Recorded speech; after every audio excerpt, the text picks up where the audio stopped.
Welcome back to Gig Chart. This is the final episode of my series on South Korean Golden Age cinema.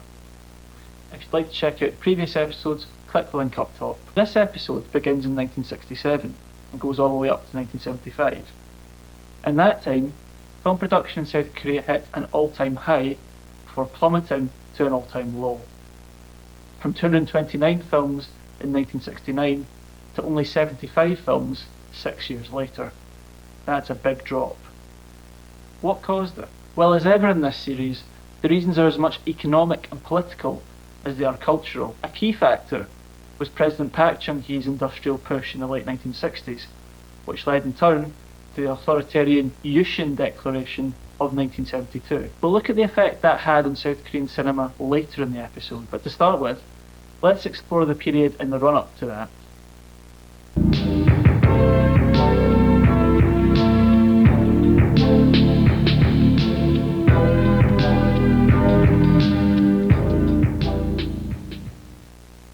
As we saw in episode 3, after Park took power in 1961, he used cinema to build support for his new regime. But after consolidating power in the 1963 election, he depended on it much less. Winning the election meant that Park could do what he wanted, and what he wanted was industry. Here he is visiting the Masan Free Trade Zone, one of the new industrial projects that were inaugurated in the 1970s. Park launched these in partnership with the Chaebols, Korean corporations that were heavily subsidised by the regime. With his new friends in the Chaebols, Park didn't need the film industry anymore. After the election, he ditched his favourite director, Shin Sang-ok. Shin no longer got special treatment and was even investigated by the regime. The regime's policy on film didn't help Shin either, or any director for that matter. Confusing and contradictory, the motion picture law left the industry in disarray by the end of the 1960s. Park signed the law in 1962. Its aim was to make the industry profitable and to bring it under tighter control by the regime. What did that mean for filmmakers? Well, let's start with our producer here. To ensure that he complied with the law, the regime forced him to register to make films. If he didn't register, he wouldn't have been allowed to produce, release or distribute his film. None of his crew here would have had jobs. But even after registering, it was difficult for producers to meet the regime's demands. There were only 6 registered producers, but they were expected to release a quota of 15 films every year. For many of the producers, that was an uphill struggle. So, against the law, they turned to unregistered producers, like the gentleman here, for a helping hand. Unregistered producers made a large number of films released during the Golden Age. They were distributed under the registered producer's name. In return, the unregistered producers got licenses to import ever lucrative movies from Hollywood, Hong Kong and Europe. Under the motion picture law, this arrangement was illegal. However, the regime ignored it because the producers were meeting the quota, and that was all that mattered. On the surface, it looked like South Korean cinema was moving from a handicraft operation to a fully fledged industry. But then, in 1966, the regime threw a spanner in the works. That year, the regime passed an amendment to the law. Believing that registered producers could handle the quota themselves, they banned unregistered producers. The professional body for filmmakers, MPAC, saw this as a direct attack on the livelihood of its members, regular everyday film workers like these lads here. MPAC retaliated against the amendment by threatening strike action. The threat from MPAC had the desired effect, and the regime backed down. They announced a new amendment in 1968, legalising unregistered producers, like this poor sod here, and abolishing the quota. The changes were, on the face of it, a step in the right direction. But the 1968 amendment was actually the beginning of the end for the Golden Age, because while it was now easier than ever to produce films in South Korea, the law ignored two other crucial aspects of the industry: distribution and exhibition. The problem was no longer getting the films made, it was getting them shown.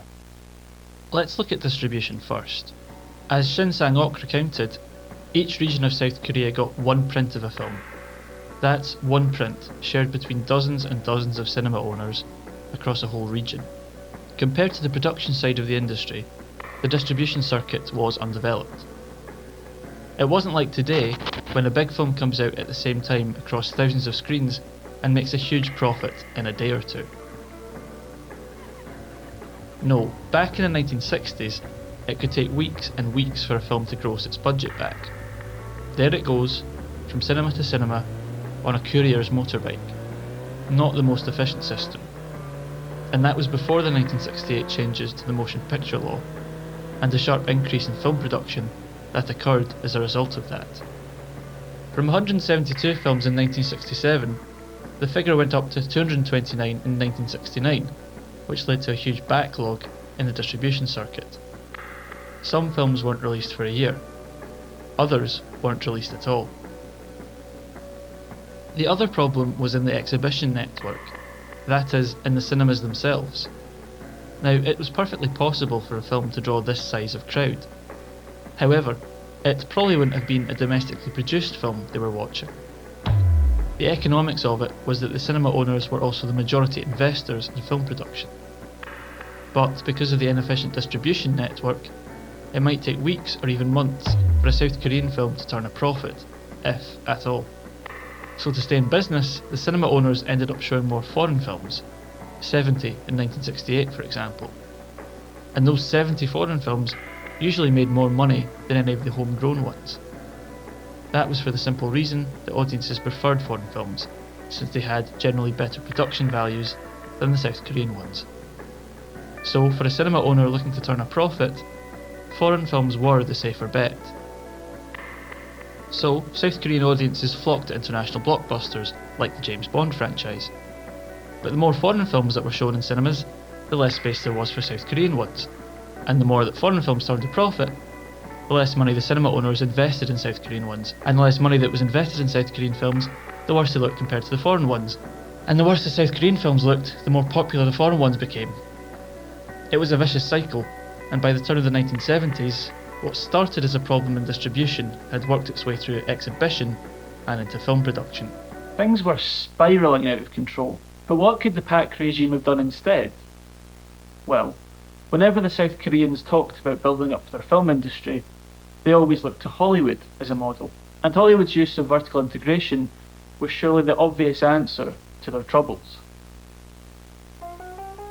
Vertical integration meant combining production, distribution and exhibition under the umbrella of a single company. In the 1930s, the big five Hollywood studios vertically integrated to huge profits. Take Warner Brothers for example.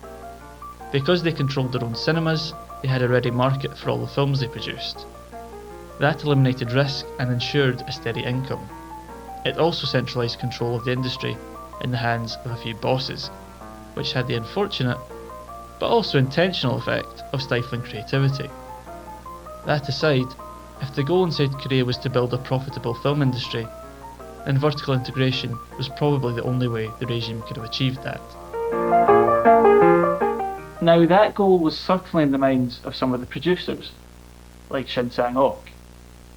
But as far as Park Chung-hee was concerned, the film industry was only a propaganda factory. So in the early days of the regime, the film industry was consolidated, all the better to pump out that propaganda. After that, however, PAC was secure, and there was no will to go any further with vertical integration of exhibition or distribution. The new agenda was the heavy and chemical industries, and anything outside of that was of secondary importance. When problems arose in the film industry, and they frequently did, the regime resorted to a series of quick fixes, which often made things worse. As a result of that, the late 1960s and early 1970s were the most challenging times for filmmakers in South Korea since the war. How did directors respond to those challenges? Here let's focus on two in particular, Shin Sang-ok and man-hee. When we left Shin in episode 3, his career was on the up and up. But later in the 1960s, as his ties to the regime fell away, he was forced to make some risky career moves. It's the most dramatic story of any director during the Golden Age, so let's look at it right after Lee Man-hee, a very different director to Shin. Lee wasn't a big shot, and he preferred his films to speak for him. Almost the only record of the man is this photo, but that's fitting since it sums up his dedication to the craft. He's covering his face, so the only thing we notice is his eye, the feature he depended on to make his living. In 1969, Lee made this film, Assassin.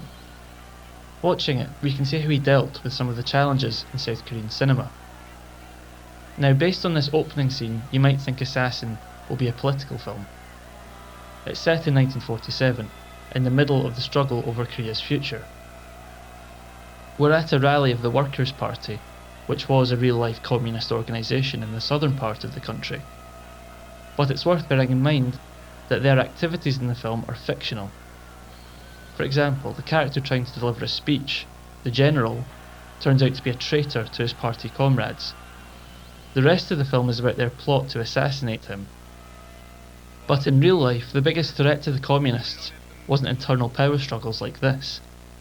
It was the government of Syngman-rhee, which killed over 200,000 members of the party. But then, what's 200,000 between friends? So Assassin isn't really about politics, not in a deep way. And that was for the obvious reason that the regime banned any film that deviated from the approved line. That very thing had happened to Lee a few years before, and he'd been jailed for alleged pro-communist sympathies as well. For someone whose ideology was cinema rather than socialism, he wasn't keen to repeat the experience. To stay in good graces with the regime, Lee portrayed the communists in Assassin as pure evil, the mafia in worse suits. Lee shot them in the shadows, at expressionist angles, to suggest their twisted morality.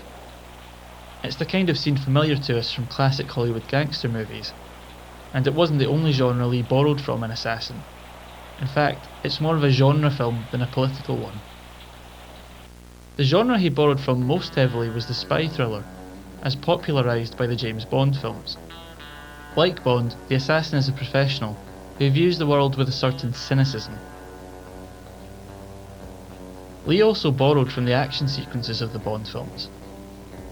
There's a speedboat chase followed by a showdown at a remote island lair. Think of it as Bond on a budget, which for the cinema owners was the next best thing to the genuine article. These genre touches kept the cinema owners sweet. Perhaps Lee saw them as analogous to the villains of the film, since they had the power of life and death over the project. It was the cinema owners' funding that guaranteed the production of Assassin, and so he had to craft the film in such a way to appeal to their commercial instincts. Assassin is the way it is because of conditions in the film industry circa 1969. But that doesn't mean it's a bad film. Although Lee was good at genre touches, he also thought in a lot of depth about technical aspects of his work. We can see that if we examine the way the narrative of Assassin was constructed. That narrative clearly owes a lot to the spy thriller, but compared to the Bond films, it develops in an unusual way. For example, there are flashbacks, as we see here, and these were never used in the early Bond films. Lee also used editing to build characterization, not just to move the plot forward. I'll illustrate that with some examples. The overarching plot of Assassin proceeds in linear fashion, as you would expect in a genre film. There are also three distinct subplots, which Lee returns to throughout. There's the assassin dwelling on his past, the communist agent holding the assassin's adopted daughter hostage, and the general talking with his mistress. To a certain extent, these subplots function as you would expect them to in a thriller. They build tension, and they introduce new obstacles for the main character. For example, cross-cutting between the assassin and his adopted daughter reminds us of the personal stakes at play. But once that's established, Lee keeps cross-cutting between the two subplots, so much so that it ends up detracting from the linear progression of the spy thriller story. Why did he do that? I would argue he was doing it to draw equivalences across space and time between three apparently distinct characters. On first glance, the assassin is our hero or anti-hero, while the communist agent is an outright villain, and the general is a traitor to his cause. But by cross-cutting between them, Lee invites us to make comparisons between the three characters. Is the assassin really such a good guy? Or is he just the same as the communist agent? Both men are tasked with killing a much weaker opponent, in the assassin's case the aged, pathetic general. In the grand scheme of things, he's not much better than the communist. The simple morality of the genre film is undermined via the grammar of cinema. Assassin is a little deeper than it looks. With Assassin, Lee Man-hee made a film that satisfied commercial expectations, while still being somewhat subversive. He managed to reach a compromise with the industry. His contemporary, Shin Sang-ok, took a different approach. For a few years, Shin was the South Korean film industry. Not only was he a director, he was also a studio head, overseeing not one, not two, but three film studios. That gave him tremendous clout and power, but it also meant he had more liabilities than a journeyman film director like Lee. And after 1966, the motion picture law took a huge bite out of his finances. How did Shin respond to that? Like the characters in his films, struggling against terrible odds, Shin reacted by persevering. He said it himself, perseverance was a virtue. Believing that as he did, there was no chance that he would give up on making films. So when he was faced with the financial necessity of closing down Shin Film, he looked away from South Korea and towards the even bigger film industry over 1,000 miles away, Hong Kong.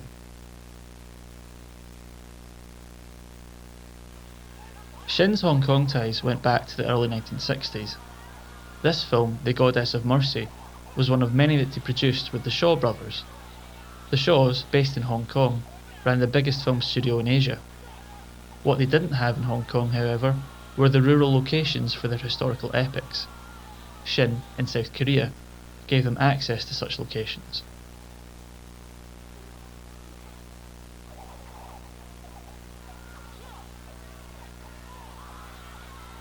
The Shaws made a lot of money out of the co-productions.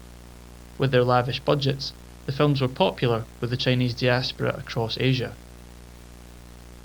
But Shin didn't get much out of the partnership, besides financial and logistical headaches.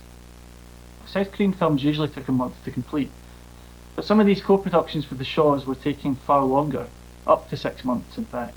That caused a cash flow problem for Shin, at exactly the same time the motion picture law was putting the screws on him. Facing ruin, he found a different way to leverage his relationship with the Shaws. That involved a, let's say, flexible interpretation of what a co-production was. In 1966, the Shaws had produced this film, Monkey Goes West. Shin wasn't involved in the production, but he saw its commercial potential. He wanted to distribute Monkey Goes West in South Korea, but to do so, he'd need an import license from the Ministry of Public Information. That was no longer such an easy task, since the regime had tightened up the motion picture law. So he came up with what he thought was an elegant solution. Shin's plan was this. With the consent of the Shaws, he recut the film with a few shots of a Korean actor, and he included the name of one of his employees in the credits. That way, Shin believed that Monkey Goes West could legitimately be released in South Korea without the need of an import license. As far as he was concerned, there was nothing in the motion picture law that said otherwise, and if the plan worked, he stood to make a huge profit on minimal financial outlay. Ingenious, right? But the Ministry of Public Information wasn't stupid. The ministry was always wary of co-productions with foreign filmmakers, and they fined Shin nearly £50,000 for breaking the motion picture law. It was the first sign that Shin was on the outs with the regime. From then on, his days in the industry were numbered. But that wasn't the end of the fake co-productions. In 1967, another film from Hong Kong, Come Drink With Me, was re-edited to skirt the motion picture law. It was so successful that industry watchers called it Dongbyung-sak, a pile of money high enough to sit on. Filmmakers had seen the profits that Shin had made on Monkey Goes West and decided that it was worth risking a fine. They became increasingly dependent on Hong Kong for new material, and some of them even moved there to work full time. Shin was among them. He used one of his shell companies to fake the co-production of 1972's Five Fingers of Death with the Shaws. He also directed this film for them, The Ghost Lovers, under the name Shen Xiang-yu. He took these steps to stay above water while his own company, and the rest of the South Korean film industry, fell apart. That's why Hong Kong became his base in the late 1970s, and the staging point for his North Korean escapade. But we'll come back to that later in the episode. In trying to keep his company solvent, Shin added to the problems of South Korean cinema. He may have caused a brain drain to Hong Kong, but in his own mind, as someone who saw perseverance as a virtue, those were necessary steps. And in many ways it was the smart thing to do, because in the 1970s, the golden age turned into a dark age. It became much harder to make films in South Korea, as we'll see in part 2.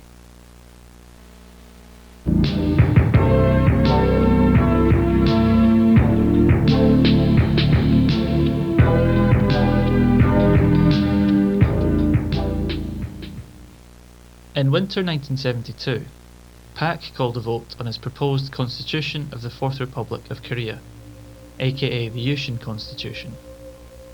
Yushin was intended to centralise all power under Pak, allowing him to bypass the parliament, the courts and the electorate.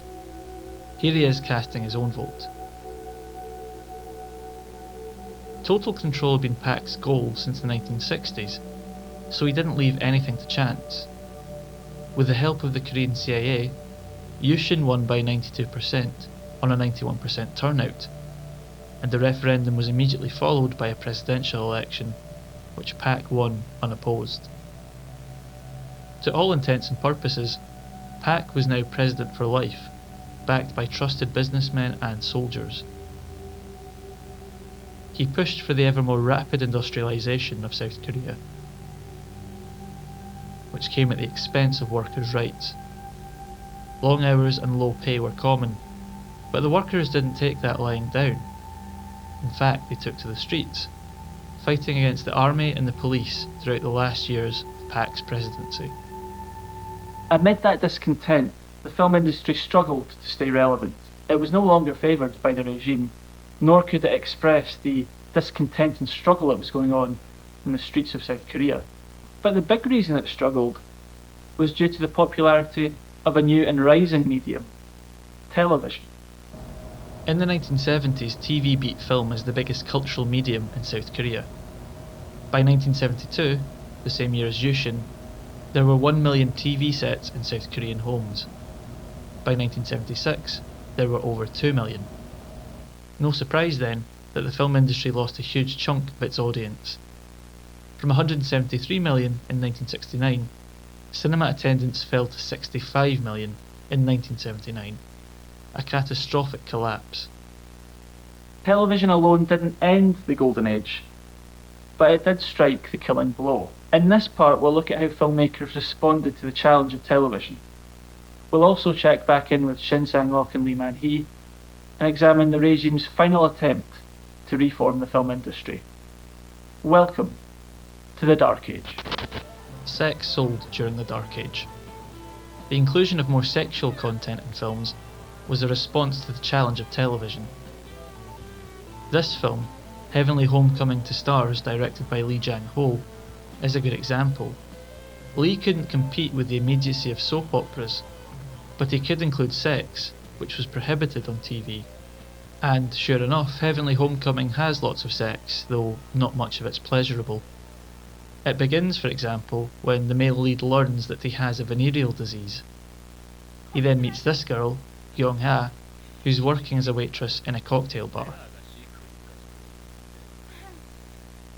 The rest of the film charts Jong-hee's sexual history all the way to her lonely death as a prostitute.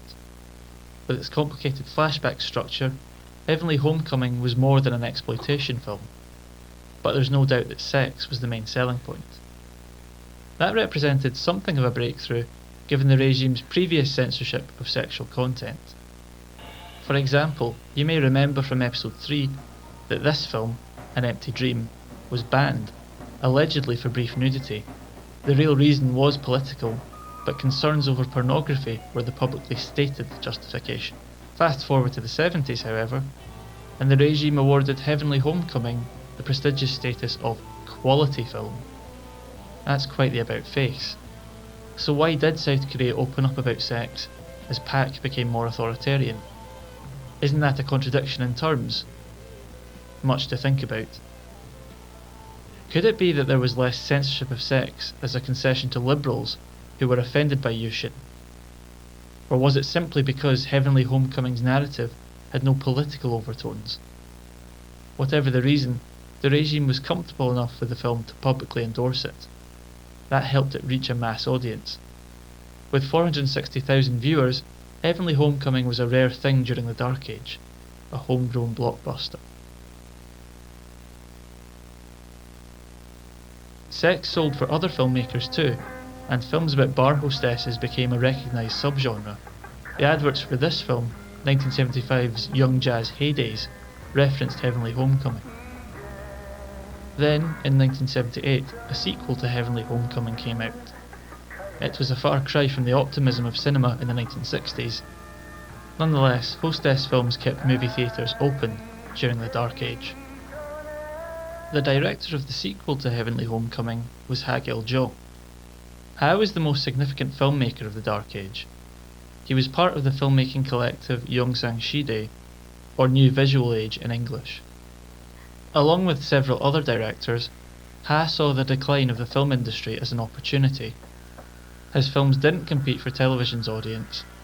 Instead, they targeted the emerging counterculture of South Korea's cities.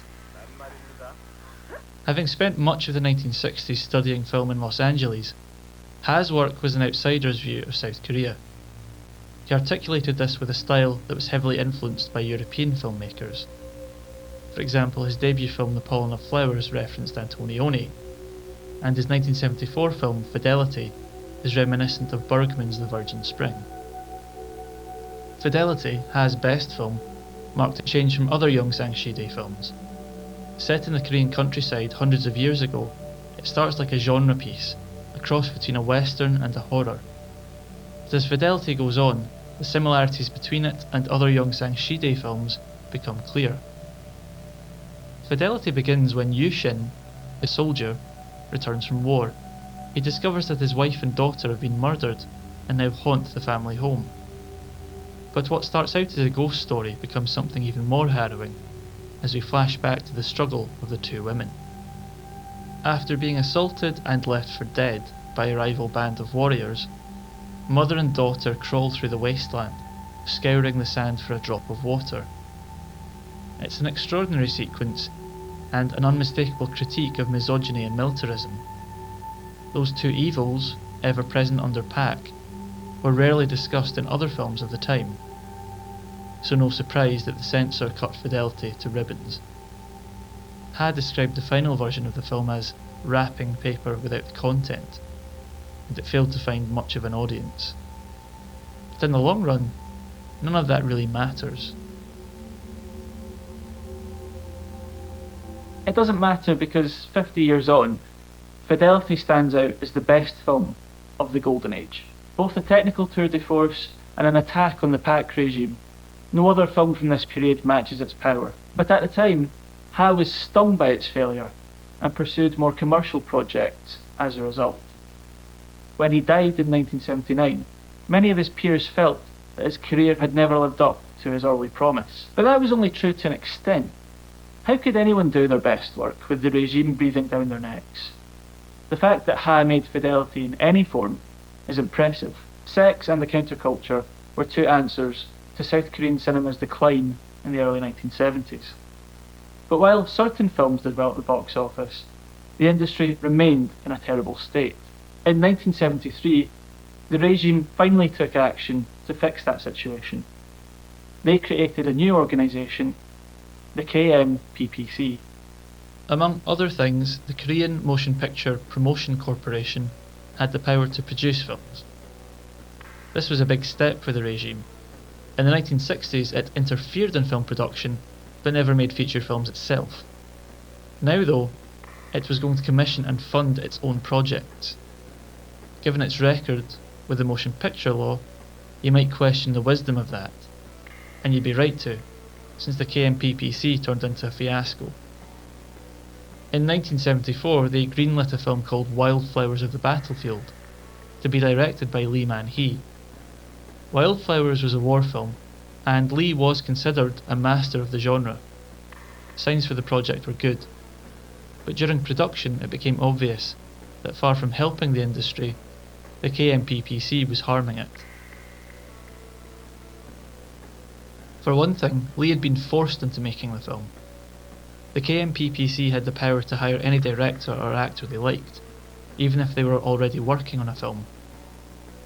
That was convenient for the regime, but a huge source of frustration for the directors and actors. In Lee's case, he wasn't afraid to show that frustration. He disliked shooting scenes like this: evil North Koreans butchering helpless South Koreans. When pressed to shoot more of them, he threw a copy of the script at the Minister of Culture and quit the film, never to return. To finish it, the KMPPC hired a different director. And it wasn't only the talent that hated the KMPPC. Cinema owners, that crucial constituency in the film industry, also hated the organisation, since it forced them to show the films at no cost to the general public. They even had to show them if no one bought tickets for them, which was the case with Wildflowers. The film was a box office flop and played in many empty theatres. So, far from reviving the industry, all the KMPPC had done was cause maximum disruption for minimum profit. The best thing they did was withdraw from film production in 1976. As for Lee, after Wildflowers he died during post-production of his 1975 film, The Road to Sampo. Road to Sampo was one of Lee's best, but here too he was treated badly by the regime. They disliked the film's downbeat ending, which we see here. In the screenplay, Sampo, the town the characters are heading for, is never seen. Indeed, Lee had completely made it up, basing it on memories and nostalgia. What the film was actually supposed to be about was thwarted, impossible hopes. But after Lee died, the regime forced the production company to shoot a new ending. And this is what we see in the finished film, where Sampo is real and represents everything the regime promised during the Yushin campaign. With prosperity and modern infrastructure, it was a paradise of state capitalism. What had been a sad story of thwarted hopes was now propaganda for the dictatorship. This was an insult to Lee's legacy, already tarnished by past run-ins with the regime. But in a way, because this happy ending is so different to the rest of the story, it's possible for us to still watch and understand the road to Sampo as Lee intended it to be, as a testament to the downtrodden. At his funeral, one of the mourners summed it up. You were on the side of the soldiers, silently crawling amid a rain of shells. You were on the side of lovers who knew frustration, yet walked the human path. And you were on the side of the young, who had to grow strong because of their hatred of violence. If Lee's death was a tragedy, Shin Sang-ok's ongoing career was a farce. In 1975, after falling out with the KMPPC, Shin's producer registration was revoked. But as we saw earlier, Shin was getting more work in Hong Kong, and in the late 1970s he moved there full time. That wasn't just to make films, he was also trying to find his missing wife and collaborator Choi Eun-hee. At least, that was the story he gave when he was later asked about his kidnapping by North Korean agents. Yes, in 1978, Shin was taken to the north, where Choi was already waiting for him. The story is that Kim Jong-il, son of President Kim Il-sung, was a fan of Shin and kidnapped the couple so they could rebuild North Korea's film industry. Shin played along for a bit, before escaping to Europe in 1986. But the part of the story we don't often hear is Shin's background in North Korea. He was born in the northern city of Cheongjin, and he once said that if he lost his producer registration back in the 1960s, he would have headed back there on his own 2 feet. Now, what happened before Shin went to the north in 1978? That's right, he lost his producer registration. All very interesting. We also know that Shin was good at ducking and diving. He got all kinds of special favours out of Pak before the regime turned on him, and he convinced the Shaws to recut their own films so he could make a bigger profit out of them. This was a man who knew how to get what he wanted. And what did he want? Well, he wanted to make films, but he couldn't do that in South Korea, not anymore. And he was a junior partner to the Shaws in Hong Kong. Where could he find a new empire? I would suggest he found that new empire in North Korea, where Kim Jong-un was only too willing to give Shin whatever he wanted. During their time in the north, Shin and Choi made 17 films, including this one, Love, Love, My Love. Love, Love was partly shot in the gigantic February 8 cinema studio, which Kim handed over to Shin. He also gave Shin plenty of equipment, technical crew from Eastern Europe, and an army of extras. The result was a film on the grand scale, comparable to Shin's co-productions with the Shaws, only this time Shin had complete control over his vision. So Love, Love is actually a remake of the same folktale Shin adapted in 1961, Song Chung-yang. The crucial difference between them is that Song Chung-yang was an individual story, whereas Love, Love is about the collective. But it was the romance subplot, rare in North Korean cinema, that audiences really took to. As a result of this, Love, Love became the biggest film in North Korea's history. 20 years after the Golden Age, it looked like Shin had a new empire. But of course it didn't last. In 1986, Shin and Choi escaped back to the West and then returned to South Korea, where they strongly denied the allegations that they defected to the North. And it's understandable that they denied those rumours. South Korea had, in fact it still has, what's called a red complex about communist infiltration. This is a country that still has some of the most draconian anti-communist laws on the books. The merest hint of communist sympathies can land you in jail for a very long time. So, Shin denied the allegations. But at the same time, we only have his side of the story until North Korea opens their books on the incident. We'll never know what really happened. And so I would take Shin's words with a pinch of salt. There may have been quite another reason why he came back to the south. Perhaps he pushed his luck too far with Kim, like he did with Pak. At any rate, Shin was too conniving and too enigmatic to take at face value. He would do whatever it took to survive in the film industry, proving once again that for Shin perseverance really was a virtue.